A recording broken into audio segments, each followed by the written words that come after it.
ربی انی لما انزلت الی من خیر فقیر نحمده ونصلی علی رسولہ الکریم اما بعد۔ السلام علیکم ورحمۃ اللہ وبرکاتہ۔ پچھلے میں نے اپنے ویلاگ میں غیبت کے بارے میں بات کی تھی، جو ایک حدیث کے اوپر روشنی ڈالی تھی، اور پھر میں نے وہاں یہ بھی ذکر کیا تھا کہ قرآن میں بھی اس کی بڑی مذمت آئی ہے، اور اتنا اس کی تفصیل میں نہیں گئی تھی۔ آج میں بات کروں گی قرآن کے بارے میں کہ قرآن میں غیبت کے بارے میں کیا بات کہی گئی ہے، اللہ سبحانہ وتعالیٰ نے کیا فرمایا ہے۔ تو آئیے ہم دیکھتے ہیں قرآن کی روشنی میں سورہ الحجرات میں یہ آیت نمبر ہے 12۔ چیک کر لیں جی، یہ آیت نمبر ہے 12۔ اس میں اللہ سبحانہ وتعالی فرما رہے ہیں کہ یا ایھا الذین آمنوا اجتنبوا کثیرا من الظن ان بعض الظن اثم ولا تجسسوا ولا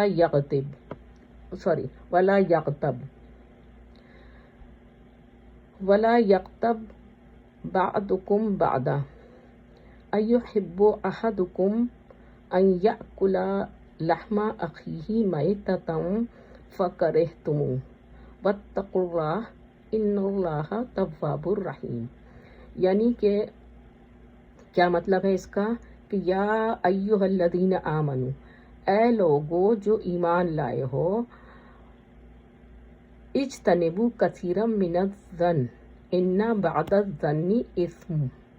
تو کیا ہے کہ تم لوگ اجتناب کرو، بچو، پرہیز کرو گمان کرنے سے، کیونکہ بعض گمان گناہ ہوتے ہیں یا گناہ کی طرف لے جاتے ہیں۔ ولا تجسسوا،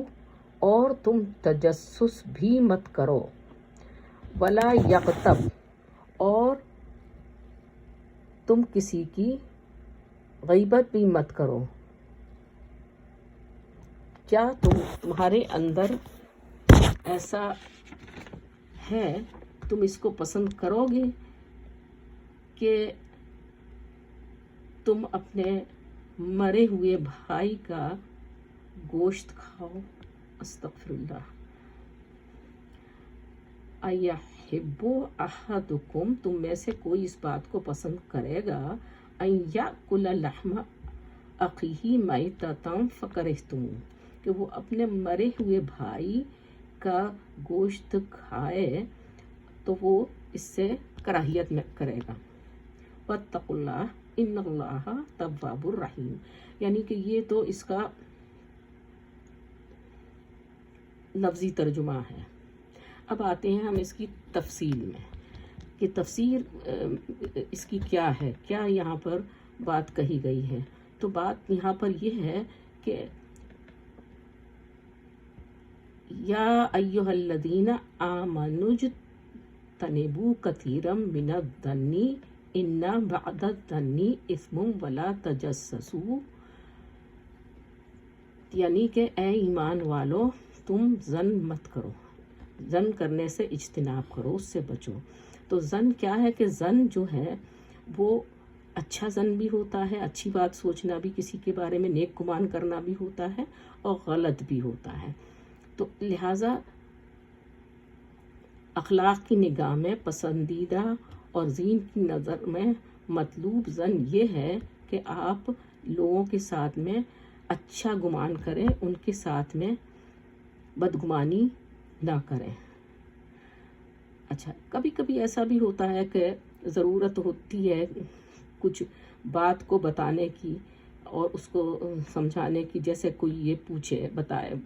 کہے کہ کسی شخص یا گروہ کی سیرت یا کردار کے بارے میں کوئی معلومات کرے، اور جاننا چاہے، یا کوئی کسی اپنی بیٹی کی شادی کے بارے میں یا بیٹے کی شادی کے بارے میں کسی کے بارے میں معلومات کرنا چاہے، تو اس صورت میں صحیح معلومات جو ہے وہ فراہم کرنی چاہیے، اور یہ زن کہ اس میں نہیں آتا ہے، کیونکہ جائز نوعیت کی ایک بات بتانی ہے، تو اس لیے بہرحال اس وقت میں اس بات کو صاف صاف بیان کر دینا چاہیے۔ اور اس کے علاوہ ایسا بھی ہوتا ہے کہ عدالت وغیرہ کے معاملات میں جج اس بات کی کھوج کرتے ہیں، ظن کرتے ہیں کہ کہیں ایسا نہیں کہ غلط سزا مل جائے، تو وہ معلومات کرنے کی کوشش کرتے ہیں کہ صحیح بات کیا ہے، تو اس میں وہ طرح طرح کے سوچ یا گمان رکھتے ہیں۔ وہاں اس کی اجازت ہے، لیکن اور دوسرے معاملات میں اس کی اجازت نہیں ہے، جیسے کسی کے بارے میں بلا وجہ کی کھوج کرنا، تو لگانا، جاننے کی کوشش کرنا، کسی کے پردے کے معاملات کو، کسی کے گھر کے معاملات کو، کسی کے پرسنل معاملات میں داخل ہونے کی کوشش کرنا، تو یہ سب باتیں جو ہیں وہ ظن میں آتی ہیں اور یہ غلط ہیں۔ یا اس کے علاوہ سپوز کہ کہیں کسی کوئی مجلس میں کہیں کوئی بیٹھا ہے اور کسی کا کی کوئی چیز وہاں سے کوئی اٹھا کے لے گیا، تو اس کے بارے میں پھر یہ سوچ لینا کہ نہیں وہ جان کے لے کے گیا ہے، اس نے چوری کی ہے، یہ بات غلط ہے۔ ہو سکتا ہے غلطی سے بھی آدمی اٹھا لے سکتا ہے، تو اس طرح کی باتیں جو ہیں سوچنا وہ غلط ظن میں آتا ہے، اور نہیں سوچنا چاہیے، بلکہ ٹھیک ہے معلومات اس کی کر لینی چاہیے، پتہ چل جائے گا کوئی ایسی مشکل بات نہیں ہے، تو اس کو اس طرح کا ظن نہیں کریں۔ اس کے بعد میں آتا ہے پھر ولا تجسسوا، اور تجسس بھی نہیں کرنا چاہیے۔ تجسس میں کیا کہ کسی کے رازوں کو ٹٹولنا، کسی کے عیبوں کو تلاش کرنا، تو لہٰذا ایک مومن کا کام یہ ہرگز نہیں ہے، ایک سمجھدار انسان کا، ایک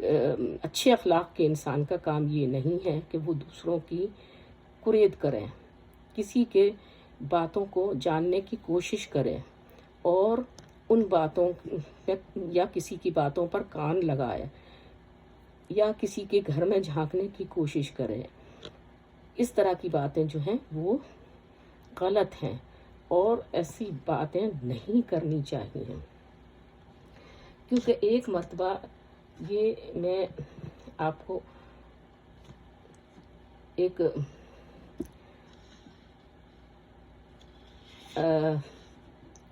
حدیث جو ابو داؤد سے ہے اس کے بارے میں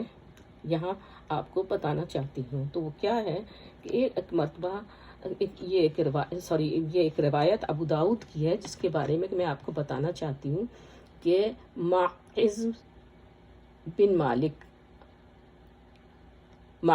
مالک کو جب زنا کے جرم میں رجم کی سزا دی گئی تو نبی کریم صلی اللہ علیہ وسلم نے ایک صاحب کو اپنے دوسرے ساتھی سے یہ کہتے ہوئے سنا کہ اس شخص کو دیکھو، اللہ نے اس کا پردہ ڈھانپ دیا تھا مگر اس کے نفس نے اس کا پیچھا نہ چھوڑا جب تک کہ یہ کتے کی موت نہ مار دیا گیا۔ یہ ایک صاحب نے دوسرے اپنے صاحب کے ساتھ میں راستے میں جا رہے تھے تو یہ بات کہی۔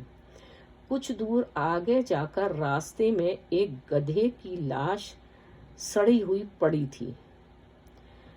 رسول اللہ صلی اللہ علیہ وسلم رک گئے اور ان دونوں اصحاب کو بلایا اور کہا کہ جناب آپ اس گدھے کی لاش کو تناول فرمائیے۔ ان دونوں نے کہا کہ یا رسول اللہ اسے کون کھائے گا؟ تو آپ صلی اللہ علیہ وسلم نے کہا کہ ابھی آپ لوگ اپنے بھائی کی عزت پر